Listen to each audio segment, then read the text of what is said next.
Chris, it's great to be with you. It absolutely matters. This is the definition of giving aid and comfort to the enemy. This is exactly why Vladimir Putin misses Donald Trump so much, because he knew in Donald Trump he had a pliable person sitting in the Oval Office. He knew in Donald Trump he had a president of the United States willing to withhold defensive military equipment, javelins in this case, back in 2018, 2019 from Ukraine in order to steal the upcoming election. Donald Trump's track record on Vladimir Putin is an embarrassment for the country. If Donald Trump were still in the White House, NATO would be in disarray, and Vladimir Putin would be driving right through the heart of Europe. There is no doubt in my mind or in anyone in the national security community's mind that if Donald Trump were president, he would be saying exactly what he's saying now, and that would be facilitating this reckless, vile invasion of Ukraine.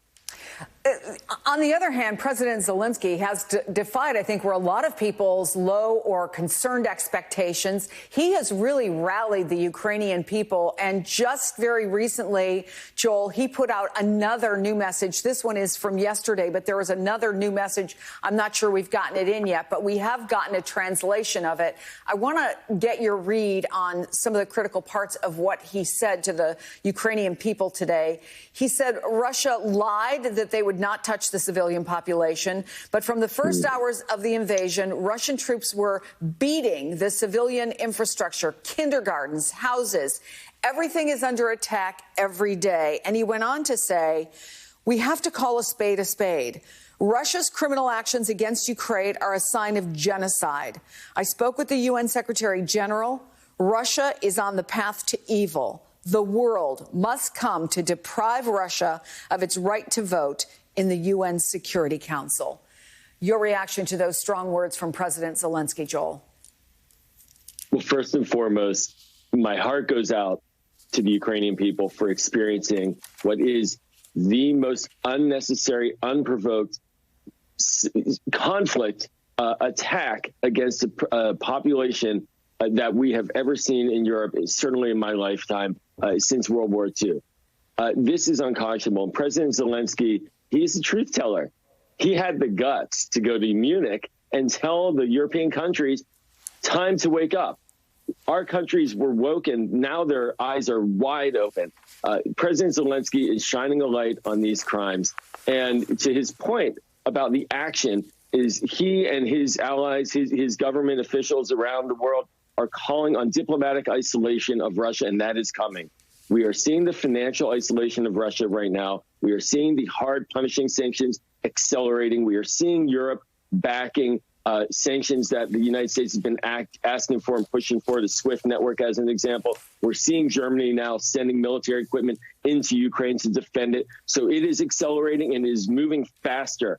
And so diplomatic isolation of Russia, Russian diplomats around the world being booed in the streets in Western capitals, oligarchs being blocked from flying their airplanes, being concerned about their ships and their yachts and all of their fancy expenses on the backs of the Russian people. All of that is moving faster and faster right now. You know, it's interesting to watch what this has done to NATO. And in fact, President Biden just gave a new interview where he said, in fact, that what President Putin has done is actually the opposite of what he had hoped to accomplish. Let me play just a little bit of that. My goal from the very beginning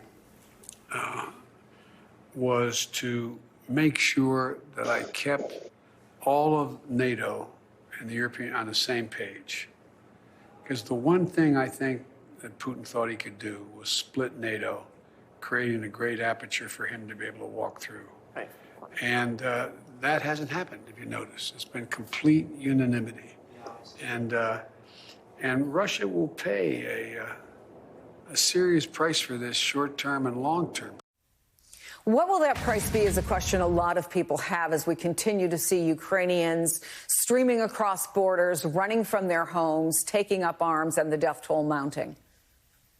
Chris, I'm really glad that you brought this up because unanimity matters. It's not just a spiritual construct or a sense of America being in partnership there are practical implications for it. And what it means now is that Russia's banks are cut off, not just from the United States, but from Europe. Their assets are frozen.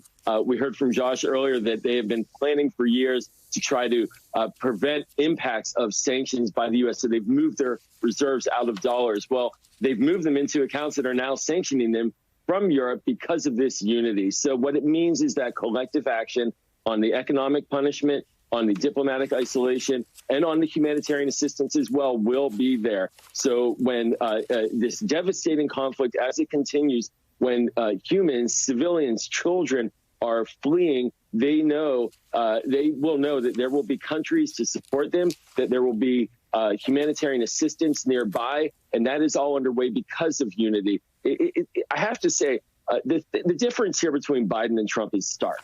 If Donald Trump were running the United States right now, there would not be NATO unanimity. There would be panic in NATO and panic across Europe.